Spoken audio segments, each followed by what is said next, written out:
살이 너무 빠졌어요. 27일을 갖다 굶어보니까. 어느 정도 빠졌냐면은 옆으로 돌아보면 인간이 아닐 정도로 살이 많이 빠졌습니다. 제가 편하려고 온 겁니까? 이거 보통 아무것도 아니에요. 꽃다운 애들 죽을 때 감기가 들었어요. 처음에 시신 올라올 때 손톱이 다 망가졌어. 얼마나 살라고 발버둥쳤는지 아닙니까? 저는 관을 짜놓고 여기서 쓰러져 죽을 때까지 할 겁니다. 나 쓰러지면은 병원에 싣고 갈 거죠? 안 갑니다. 닝겔이 맞고 일어나서 또 할 겁니다. 대통령 고집이 센지 내 고집이 센지 꼭 보여드리겠습니다.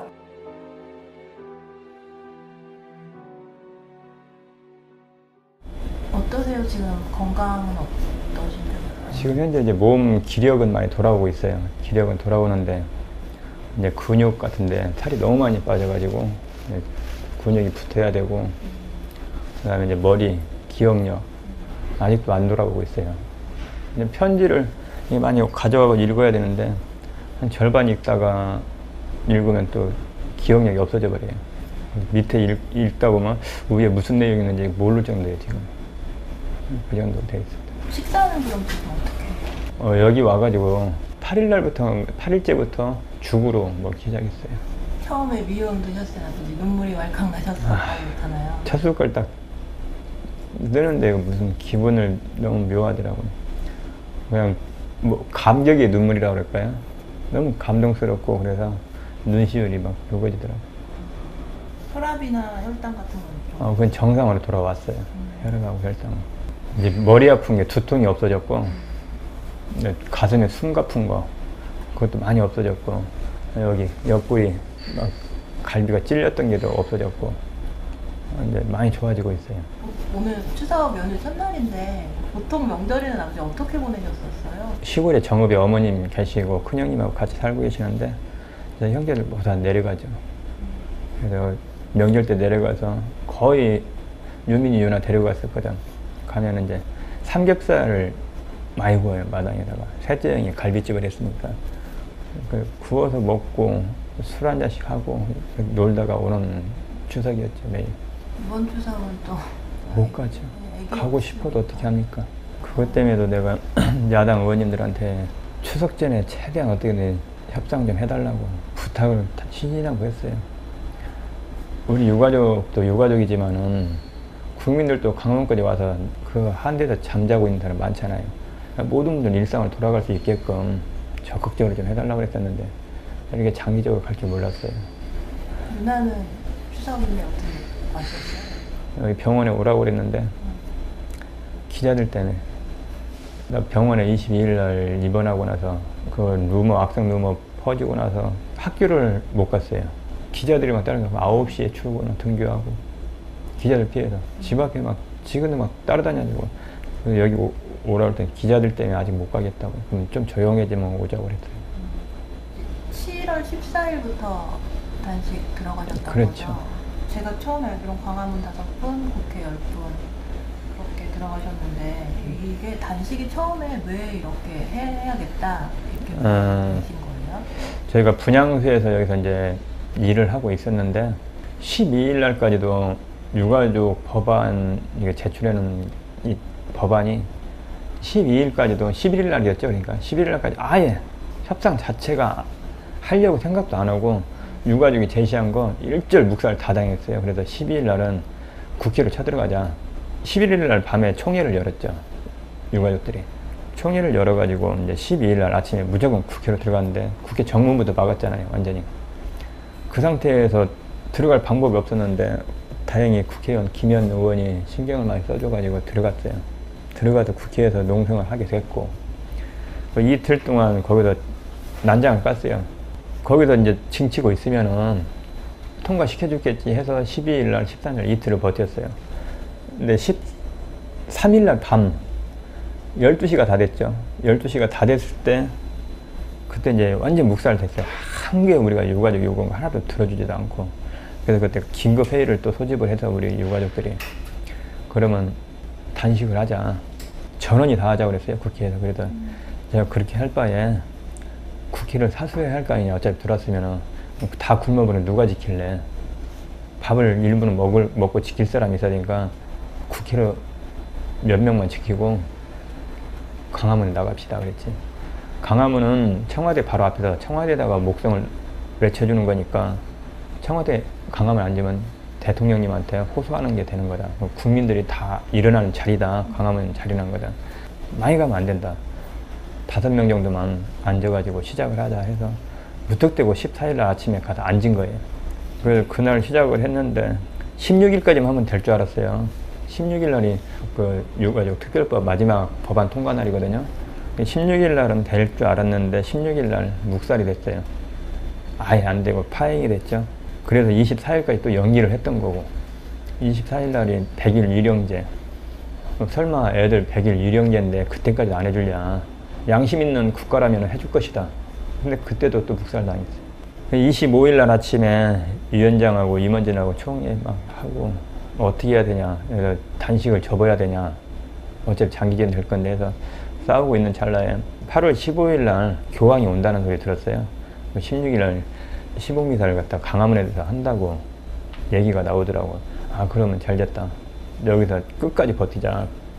버티면은 정부가 전 세계적인 행사인데 우리 유가족 놔둔 이 텐트 지저분한 걸 놔두고서 교황을 맞을 것이냐. 행사 준비를 안 한다. 다 철거해야 될 것이다. 그러면은 철거하려면 우리 협상을 해줘야 할 거 아니냐. 100% 해준다. 그래서 또 했던 거예요. 근데 하려고 보니까 23일을 더 버텨야 되는데 10일 굶은 사람이 23일을 또 어떻게 버티나. 나 솔직히 겁나고 두려웠고 그때까지는 죽고 싶다는 생각이 없었어요. 죽도록 목숨 걸고 싸워야 됐다는 생각이 없었는데 일단 내가 거기서 큰 소리 쳤어요. 내가 끝까지 지킬 테니까 합시다. 자신 있다 해가지고 한 거예요. 5기로 투지로 시작했던 게 이제 하루하루 지나면 지날수록 이제 마음이 한 20일째 되니까 평온이 되더라고요. 먹고 싶은 것도 없어지고 그래서 이제 목숨을 걸고 해버린 거예요. 아버지들께서 이렇게 아마 얼마나 절절했으면 단식을 선택하셨을까 이 생각이 좀 들었었거든요. 모든 방법을 다 써봤어요. 대통령 면담도 다 해봤었고 5월 달에 면담했잖아요. 신신당부 약속을 다 해줬어요. 정부에서. 대통령 입으로서 했잖아요. 모든 거 다 해주겠다고. 특별법은 저도 만들어야 된다고 생각을 하고 있습니다. 지금 이제 공정수사 공부에서 하고 있는 거 외에도 국정조사도 하고 앞으로 특검도 해야 된다고 생각합니다. 6월 4일날 선거 끝났잖아요. 선거 끝나고 나서 180도 딱 틀어진 거 온 국민이 다 알 겁니다. 그래도 조금은 생각을 해줬어요. 조금은. 왜 그랬냐면 7월 30일 날 또 선거가 또 있었기 때문에. 그래서 조금씩 해주다가 7월 30일 선거 끝나고 다음 날 완전히 다 바뀌어가지고 우리는 쓰레기밖에 안 됐어요. 쓰레기 취급됐어요. 진짜. 정부에서 알아서 해준다 했는데 솔직히 해준 게 하나도 없어요. 면담도 안 되지. 뭐 국회가 농성도 해봐도 안 되지. 더 이상 방법이 없어서 목숨 걸고 싸우면 될 것이다. 그러니까 처음에는 목숨을 안 걸었어요. 16일까지 한 3일만 하면 될 줄 알았지. 그래서 단식을 시작했는데 안 돼서 목숨을 걸고 이렇게 싸우고 있는 거예요, 지금. 뭐가 이렇게 좀 아버지 그 46일을 버티게 해준 게 무엇일까요? 억울해서요. 다른 건 버티게 해준 힘은 하나도 없어요. 단지 억울해서. 내가 진도에 4월 16일 날 내려가서 밤새 바닷가를 쳐다보고 유민아 불러봤는데 안 나와. 너무 서글펐어요, 그때가. 그래서 다음날 바다를 쳐다보고 아무리 울어도 올 줄 알았어. 다 전원 구출해서 나 그 말을 오부를 믿었어요. 오후에 대해서 오부가 정정이 됐잖아요. 근데 나 그 말을 믿었던 거야. 그래, 뭐 일부 어선들이 많이 구했대서 섬에 갔다가 오는 시간이 있어서 늦을 거야. 밤새도록 유민아 안 오니까 불러보고 배 한 번 들어오면 난리쳐서 또 배하러 가보고 그런 걸 겪었어요. 그러다가 다음날 아침 일찍에 배가 들어간다고 그러더라고. 그 사고 난 현장에 간다 해서 타고 가봤어요. 갔는데 한 500m 정도 전에 떨어져서 보여주더만요. 바로 앞에까지 가자니 안 가고 그 앞 눈앞에서 배가 뒤집어서 선수 부부만 보였잖아요. 그 속에 애들이 아우성치고 살아있다는 생각을 하니까 미쳐버리겠는 거예요. 그걸 3일 내내 봤어요. 매일 가서 보고 오고 또 보고 오고. 진짜 뛰어들고 싶었어요. 내가 뛰어들어가서 바로 앞에다 대줬으면 뛰어내려갔다니까요. 근데 그걸 가면 한 500m 이상, 한 1km 전방에서 세워주더라고. 더 이상 못 가게. 그냥 뛰어내리고 내가 데리고 오고 싶었으니까. 그렇게 3일을 버텼는데 억울하잖아요. 왜 죽었는지 알아야 할 거 아니에요. 한 명이 들어가지 않았어요. 잠수사를 500명이 와 있다고 했죠. 한 명이 들어가지를 못했어요. 들어갔다가 5분이면 그냥 나와버려요. 5분이면 나와버리고.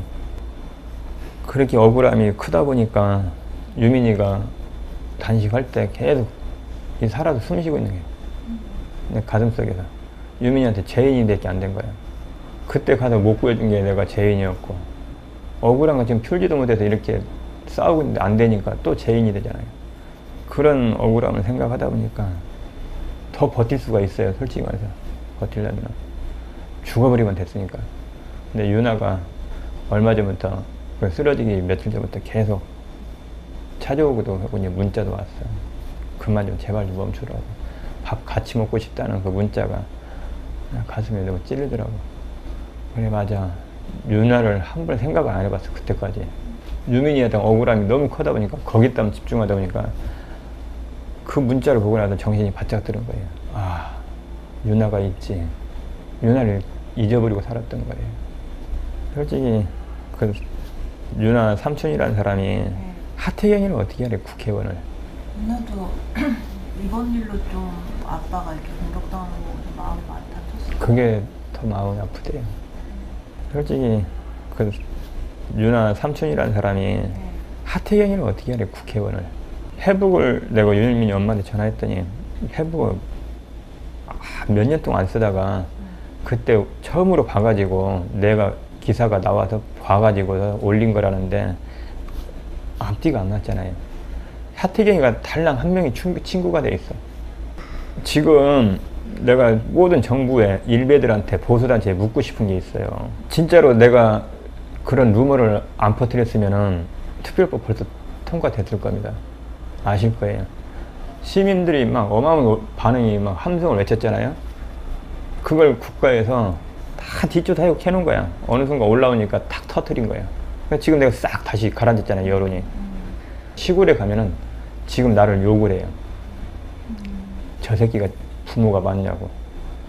그 얘기를 들었어요. 시골에 가가지고 작은아버지한테 전화가 왔더라고. 시골에는 3사 방송하고 조선일보 그거밖에 안 봐요. 그 정부에 장악되어 있는 언론만 믿고서 그대로. 답답합니다. 일베들, 보수단체들 자꾸 우리 주저앉히려고 하는데 정부 제대로 알고 우리는 안전한 나라 만들자고 싸우고 있는데 어느 순간 당신들도 이런 큰 사고 날 겁니다. 그때 대비해서 적당히들 하시고, 진짜로 따지고 싶거든 특별법 반대운동 하지 마시고, 왜 정부가 우리를 음해하려고 그러고 하는 걸 파헤치려고 노력하시는 게 이 나라를 위해서 좋은 일일 겁니다. 신상 털고 있다 이런 건 좀 느끼셨었어요? 어떻게? 진도 17일 날 내가 마이크를 많이 잡았어요. 그때는 이제 정부에서 보낸 정보 요원들, 경찰들 해서 사복으로 다 입거든. 경찰복 일절 안 입고 사복으로 다 바꿔 입고 자원봉사자 옷으로 바꿔 입고 우리 육아적 실내체육관 다 뿌리뿌리 다 하나씩 스며들었어요. 그래가지고 이제 마이크 잡고 우리가 뭔 얘기 하잖아요.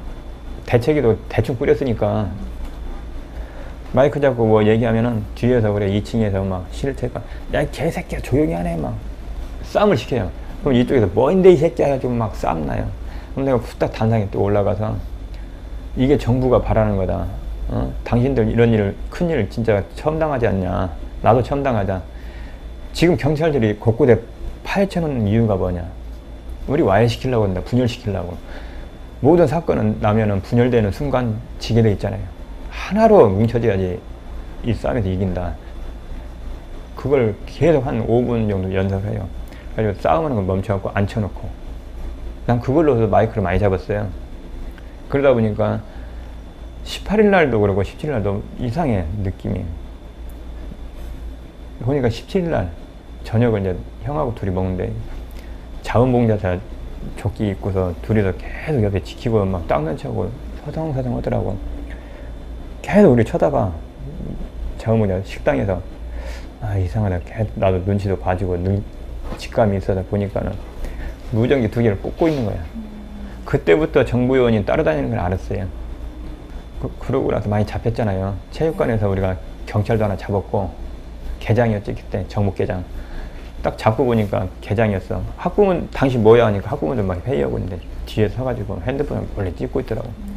당신 뭐야 하니까 경찰이었어. 정북개장. 그러고 진도 내려갈 때도 잡고 사찰하는 거 많이 잡았잖아요. 지금도 그러고. 본격적으로 안 거는 내가 단식하면서 날 뒤에 캐고 있다는 걸 알고 있었어요. 근데 발표를 할 줄 몰랐지. 22일 날 공식적으로 나왔잖아요. 얘네들이 국정원이라고 그러고. 이제 정보과에서 손 띄고 국정원으로 넘어갔던 거지. 얼마 전부터. 입원하기 얼마 전부터. 다 조작해놨다가 터뜨린 거예요. 루머를 너무 크게 올라오니까. 진도에서부터 느꼈어요. 정부 애들 따라붙은 거. 어떻게 이분들한테 이렇게까지 상처를 줄 수 있나, 나라가.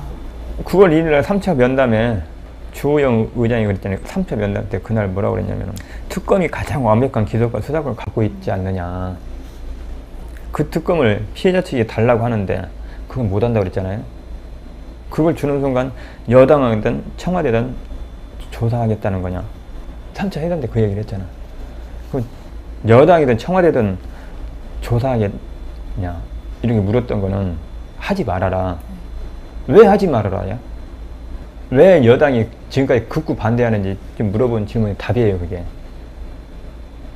얼마만큼 부정부패가 있었는지, 내가 말은 안 하겠어요. 비리가 있었는지, 도대체 무엇가 있었길래 하지 말아라. 알잖아요. 지도 그러잖아요. 가장 완벽한 기소권과 수사권을 갖고 있지 않느냐, 특검이라는 게. 알면서도 왜 안 해주는데? 자기가 그렇게 잘못을 했어요. 그래서 여당하고 청와대에 손을 못 대게 하는 거예요. 본인 입으로 얘기해버렸잖아요. 그게. 또 그래서 꼬투리 잡았던 게 아버지가 그 노조 가입했다고. 네. 그러니까 내가 그러잖아요. 국정원에서 기껏 알아낸 게 얼마나 알아낸 게 없으면은 그런 것까지 까발리겠냐 이거야. 까발릴 것도 아닌데. 내가 작년에 7월 22일 날 언론에 그래서 얘기해놨더니 7월 20일 날 정규직 전환이 됐잖아요. 그때도 노조 요원이 아니었어요. 그러고 나서 한 달 있다가 우리 회사 자체에서 금속노조에 가입을 하게 됐어요. 정규직 되고 난 다음에. 그래서 가입이 돼가지고 정직원은 의무적으로 자동 조합원이 되게 돼 있어요. 어쩔 수 없이. 그리고 조합원이 되고 나서 이날 사고 날 때까지 이 금속노조 가입하게 되면 다른 사업장에서 뭐 집회를 하면은 지원 사격 나가요. 토요일마다. 나는 한 번도 안 갔어. 매일 특권 뛰었잖아요. 빚이 많아가지고 빚 이자 갚는 것도 힘들어 감당하고. 그래서 특권을 매일 뛰었던 거예요. 돈 10원이라도 갚으려고. 그래서 집회하면 가보지도 안 했었고. 머리 틀라고 노조 조합원이 작년 8월 달에 되고 지금 몇 개월이에요. 몇 개월 되지도 않아요. 요게 처음이에요. 근데 뭐 강성이래. 강성 나보고. 그리고 지금은 이제 국정원에서 얼마나 더 이상 털 게 없는가. 조용하잖아요. 노조원, 뭐 이혼한 아빠, 뭐 타백 변명 다 됐잖아요. 더 이상 털릴 게 없으니까 방송 이제 루머가 안 나오고 있잖아요. 나올 게 없잖아요. 나는 깨끗하고 당당하게 살았다고 지금까지. 돈은 없지만은 남한테 욕을 먹을 짓 하고 진짜 법 없이 살 정도로 남한테 나쁜 소리 안 듣고 살았어요. 그래서 상식을 얘기하면 난 떳떳하고 당당하게 살았다고. 죄가 없다고. 죄가 있는 거 다 받았다고. 벌금 낼 거 벌금 다 내고.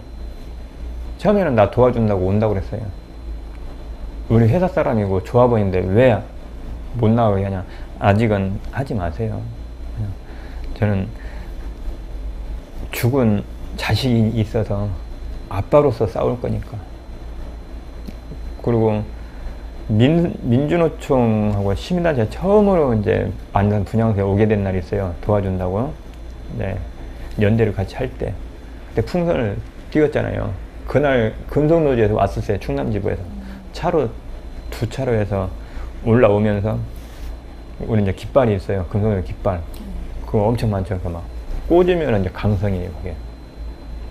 근데 그날 철두철미하게 준비를 하고 차에서 싣고 다 왔는데 내가 전화해서 깃발 내리지 마시라고. 조끼 다 벗고 일반 사복 입고 내려와서 응원만 해주고 다시 내려가서 지금까지 조용히 했던 거예요. 강성으로 싸울 거 아니다. 그래서 지금까지 깃발 안 꽂잖아요.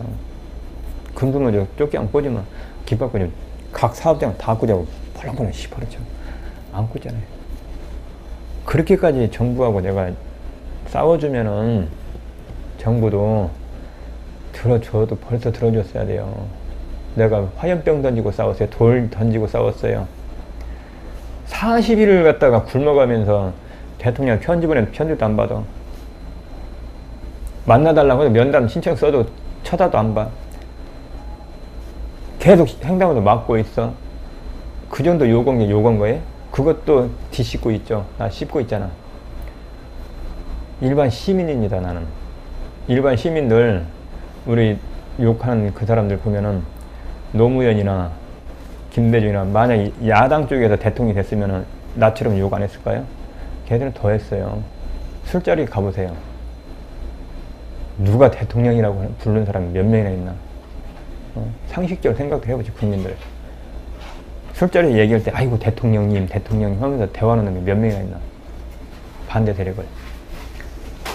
40일 동안 굶고 130일, 140일 갔다가 참다가 해달래도 안 해줘서 만나도 안 만나줘. 와보지도 안 했잖아요. 나 굶고 있는데. 듣지도 않고. 그 정도 욕은 욕한 것도 아니에요.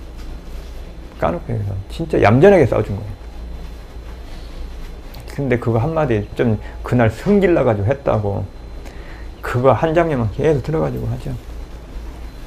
대한민국이라는 정부가 이렇게 더러운 정부야. 추접스럽지. 너무 추접스러워. 사악해. 이 정도까지도 몰랐어 나는. 진짜 이렇게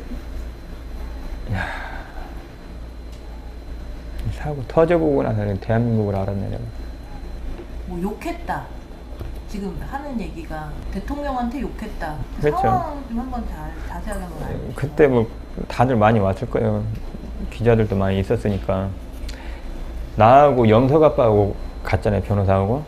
중국인들 마음 놓고 외국인들 다 다녀. 그 검문도 안 해. 왜 검문하냐 물어봤더니 뭐 안전 위험 뭐 소지가 있는지 그런 것 때문에 우리를 못 가게 한다는 거야. 그럼 중국인들 배낭 메고 그게 폭탄 들었니 칼 들었니 어떻게 하라고 검문도 안 하고 왜 보내냐 이거야.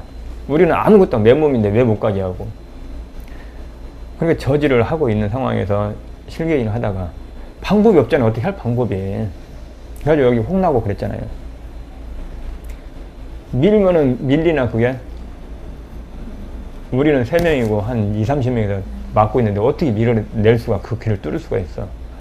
그래도 안 비켜주는데 한참 1시간 실갱이 하니까는 뒤에서 영석이 한테 막 하면서 왜 쪼개고 웃냐고 나도 쳐다봤더니 웃으면서 계속 내려가는 거야. 열불이 천불이 나는 거야. 우리 못 가게 대통령이 시켜서 그랬으면은 자기네들도 자식이 있으면 미안한 마음 들면은 고개 숙이고 가만히 못 가게 막아주는 게 예의잖아. 그걸 쪼개고 웃고서 막 웃지 말라니까 더 웃고 막 이래요. 약 올리는 거야. 그래서 욕이 쌍욕이 팍 튀어나온 거야. 에이구 씨. 이런 충신들이 있으니까 대통령이란 저 거시기가 개판치고 믿고도 개판치는 거 아니냐 막 그러면서 욕을 했던 거야. 그 당시에 욕 안 나올 놈이 없었어. 진짜 그거 상황 보면은.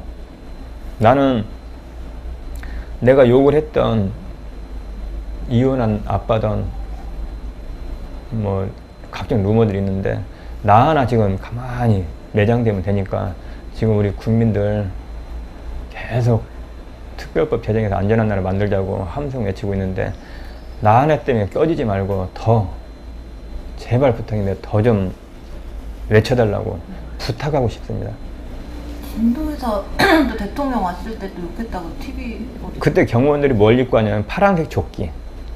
내 뒤에 바로 서 있는 파란색 조끼 입고 있었죠. 동영상 보면은 4명이서 앉았던 거예요. 내가 이제 마이크 잡고 막 하고 이제 국정원, 아니 여기 정보과 밥 먹을 때가 따라다닌 거니까 요주인물로 찍어놨었나 봐. 내가 이제 가는데 4명이서 둘러싼 거. 여기다 뒤에다 꽂고 파란색 조끼 입고 딱 4명이 앉아서 다 앉았어요. 나 손 들고서 처음에는 얌전하게, 대통령이니까 그래도 손 들고서 해양경찰 청장이 그때 들어가질 않았어. SSU, UDT, 해군 다 와가지고 500m 전방에서 다 대기하고 있었어. 수색으로 들어가려고. 근데 해양 청장이 허가를 안 해준 거예요. 허가를 안 해줬어. 일반인들, 잠수사들, 자원봉사 왔어.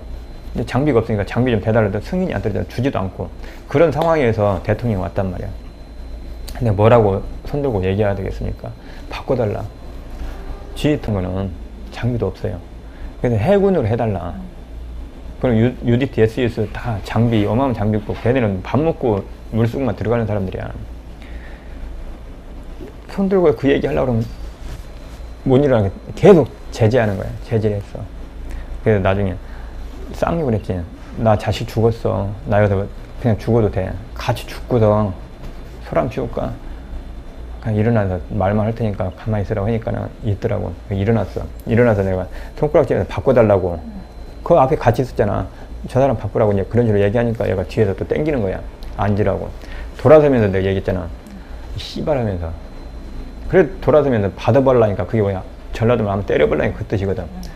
뒤에서 제재하니까 그래서 욕을 했던 거예요. 돌아서면서 욕했잖아. 그만큼 감시를 했었어. 사고 나고 나서 텔레비 보면서 계속 한 일주일 동안은 그래도 몇 명은 살아있을 거야. 한 10명만이라도 살아있겠지? 그렇지. 그런 마음이 솔직히 텔레비를 그래서 되게 간절하게 봤거든요. 아버지들은 어떠셨어요? 거기 계시면서. 자기 자식이 아닌데도 그런 마음이 많이 들었을 거예요. 국민들이 텔레비 보면서. 우리 부모들은 어땠는 줄 알아요? 진짜로 에어포크에서 있다. 왜 있냐? 이 배가 침몰할 때 가만히 그대로 가라앉으면 에어포켓이 하나도 없어요. 이 위에 천장에 환풍기 있죠? 공기 다 빠져나가면서 물이 그대로 차기 때문에 에어포켓이 일절 없어요. 근데 이 배는 뒤집어져 갑자기 쏟아져 버렸죠? 그러면 에어포켓이 엄청 많아요. 그래서 나는 에어포켓이 있어서 오랫동안 살아있을 것이다. 나는 못 버텨도 3일은 버틸 것이다 예측을 했어요. 그래서 3일 동안 미쳤던 거고, 더 애들 더 죽어가기 전에 빨리 들어가라. 들어갔는데 3일 동안 안 들어갔잖아. 일부러 옆에서 쳐다만 볼 정도로 수수방관했어. 일주일이 흘렀죠. 일주일이 흘렀는데도 살아있다는 생각뿐이 안 드는 거야. 나중에 어떤 희망이 드느냐면은, 유민아 아빠 알지? 내가 굉장히 심지가 곱고 투지가 있었거든. 깡다고 있었고 옛날부터도. 아빠 투지 닮으면 꼭 버티고 살아있어. 지금 군인들 많이 와서 민간인까지 지금 작업하고 있으니까 구해줄 거야. 끝까지 아빠 투지 닮아서 버텨라. 이 생각으로 기도하고 또 기도하고 살아있다고 느끼고 있었어요. 그래, 유민이는 내 빗줄이야. 나 닮았으면 살 수 있을 거야. 근데 8일째 검안소에 갔는데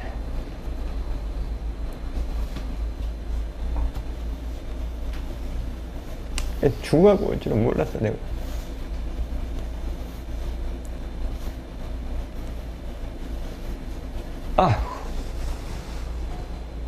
나는 진짜 살아있을 줄 알았거든.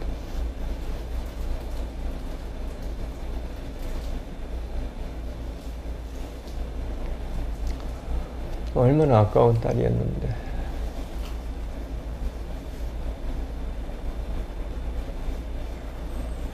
나는 애가, 우리 어머니도 그러고 형님들도 여기 오이도 있잖아요. 이렇게 가잖아요. 그냥 회도 먹고 다니면 뒤에서 딱 갑자기 끊어하러. 그렇게 자주 보지도 않는데 내가 그래요. 끼고서 계속 걸어가면 구경 오는데 계속 끼고서 따라와. 할머니랑 형들이 얼마나 부러워했는지 몰라. 야, 너는 그냥 자주 만나지도 않는데 애가 왜 이렇게 너한테 달라붙고 잘 때도 800에 오지 않냐. 부러워 죽겠다고 그랬어. 그래서 아까워 죽겠어. 아빠만 생각 많이 했었고.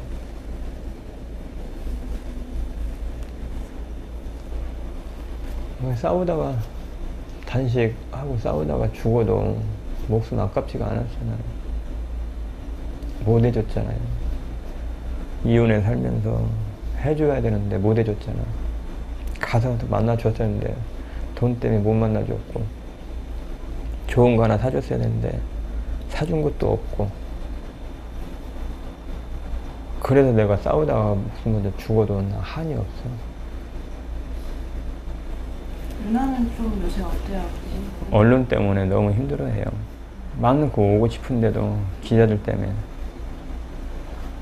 경찰 불러가지고 기자 띄어내고 그럴 상황이니까 지금 엊그저께 경찰 불렀대요. 지금 싫거든 그런 게. 뉴델리하고 뭐 또 뭐 몇 군데가 계속 귀찮게 하나봐 지금. 네. 그런 쓰레기 같은 기자들이 있어 우리나라에. 근데 나 일부러 얘기 안 해줘. 거기에 내 입에서 한마디 거론하면 또 커버려. 그거 진짜 거론돼주기 싫어. 그때 교황님 만나셨었잖아요. 그때 4일째였지. 34일을 굶고 있었던 이유 중에 하나가 우리를 특별법 통과시키고 철거할래? 이런 사안으로 앉아있다고 했잖아요. 근데 철거 안 하고 결국은 우리를 참여시킨 상태에서 교황 오게끔 했잖아요. 결국은 났잖아, 정부에서. 그러면은 나는 무조건 만나야 된다. 교황 만나는 게 최우선이 된 거고 목적이 됐던 거죠. 교황 여기 광항 오시면은 난 이 자리에서 교황 만나고 싶다. 우회도 아니고 난 여기에서 만나고 싶다. 이게 교황 이 카프레이드 하는 위치를 다 입수를 해놨어요. 그래가지고 한 바퀴 뺑 돌고 우리 앞으로 이렇게 유턴해서 갈 거래. 난 여기서 만나겠다. 그럼 교황이 내려오서 어떻게 우리한테 걸어올 거냐. 이게 제일 관건이었잖아요. 근데 내가 있어야 되는 걸, 내가 유민이 아빠라는 거를 부각을 시켜야 되는데 어떻게 시키냐 이거야. 전부 다 같이 막 벽에 펜스에 서 있으니까 내가 안 보이는 거야. 그러니까 이제 변호사하고 우리 유가족들이 의자를 가지고 높이 할까 막 그래서 가져오지 말라고. 그럼 안 되겠다고. 한참 생각을 했는데 전부 다 앉아가지고 뒤에서 소리치라고 다 앉아버린 거야. 그게 작전이 진짜 좋았어요. 전부 다 서 있었잖아, 다른 데는. 근데 우리는 다 앉아버리고 요만큼 앉아버리니까는 표가 팍 나는 거야. 그 영우 너는 서 있었다 그러더라고. 예, 알았어요. 들고 서 있으니까 표가 그냥 나버린 거야. 그 카프레이드하면서 앞에 지나가는데 문정인 신부님이 막 그분한테 손짓하니까 눈이 마주쳤어. 그 딱 SBS 그 나온 거 보일 거예요. 막 손짓하는 거 마주쳤잖아요. 그러니까 이제 교황한테 이제 영어로 설명하니까 세우고서 내렸는데, 일단 내리는데 저기 우리나라 저기가 경호원이 막았잖아요. 그러니까 이제 그 교황 경호원이 또 뿌리쳤고, 그래서 만났는데 34일 동안 굶어서 만났는데 얼마나 기분이 좋게. 다 울었어요, 유가족들. 만나줌으로써 얼마나 싸움이 좀 쉬워졌냐 이런 생각 때문에 다들 울었던 거예요. 왜? 한 나라의 대통령이란 사람은 자식이 저렇게 굶고 있어도 만나달라고 편지 전에도 편지도 읽어달라고 내가 읽지도 않아요, 보지도 않아, 쳐다도 안 봐. 그랬던 사람인데 교황이 남의 나라 사람이 내 손을 잡아줬다는 거는 세계적인 뉴스거리가 되거든. 그래서 만나주기를 바랬었고 손을 잡아주길 바랬던 건데 그래서 눈물을 다 흘렸던 거예요. 그 잡아줌으로 해서 전 세계 언론들이 알 수가 있거든요. 아니 세월호 그 대형 참사인데, 대참사인데 아직까지 해결 안 돼서 유가족들이 저렇게 굶고 있냐, 이걸 어필하고 전 세계에 알리고 싶었던 거거든.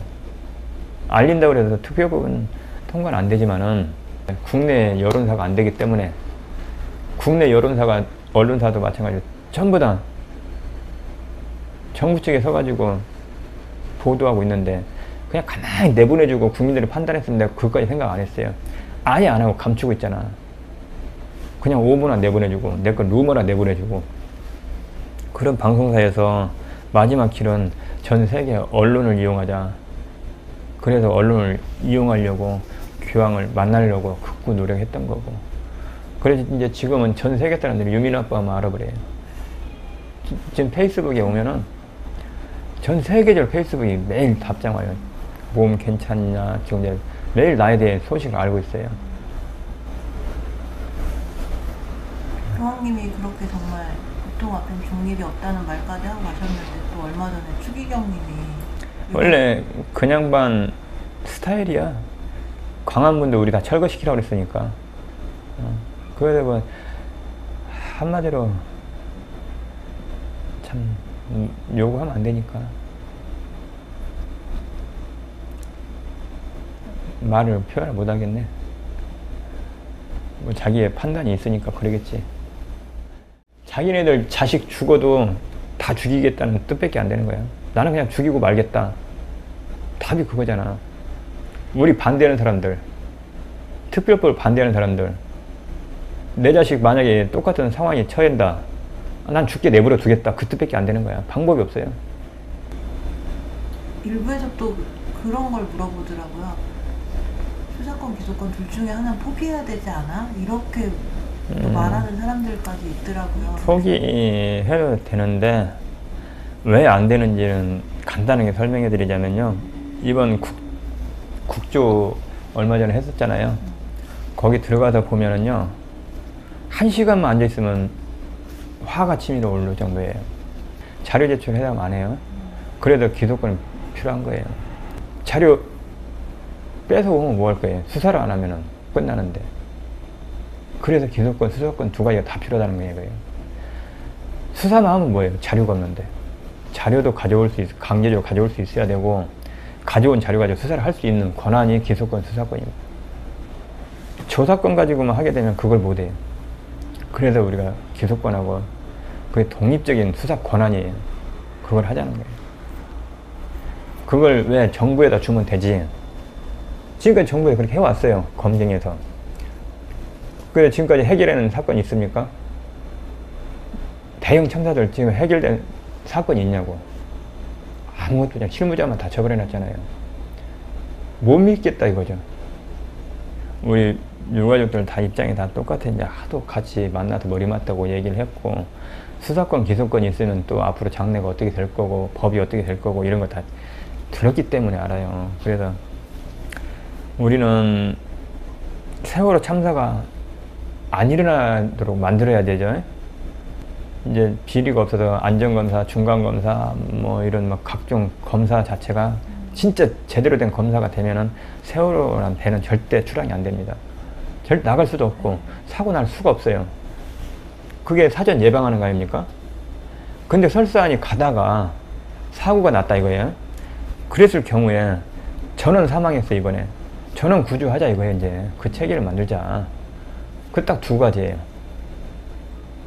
예방 철저히 하고 났을 때 전원 구조하자. 이게 안전한 나라지 뭡니까? 이제 시작된 이 긴 싸움 어떻게 해나가실 생각이세요?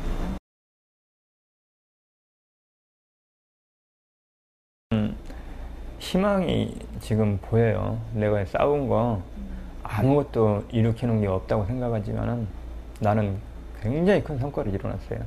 내가 진짜 희망이 보입니다. 나 혼자 절대 안 돼요. 나 혼자 절대 안 되고, 저 완강하게 버티는 정부 여당 박근혜 대통령을 이길 수 있는 힘은 국민의 힘뿐이 없어요. 함성이 하늘을 찌르듯 외쳤으면 나서야 됩니다. 이제는 그냥 외쳐서만 안 돼요. 같이 행동하고 이제는 그래야지 법을 바꿀 수가 있어요. 대통령이나 여당이 그래야지 무너집니다. 외치려면 외쳐라 이거야. 와서 그냥 진짜 광화문이고 청와대 앞이고 막 시끌시끌 매일 떠들어 보세요. 그만큼 사람들이 많이 올라와서 동조를 해주면은 법 당연히 통과됩니다. 여기에 20만 명만 아마 모여 있어도 며칠이면 금방 통과됩니다.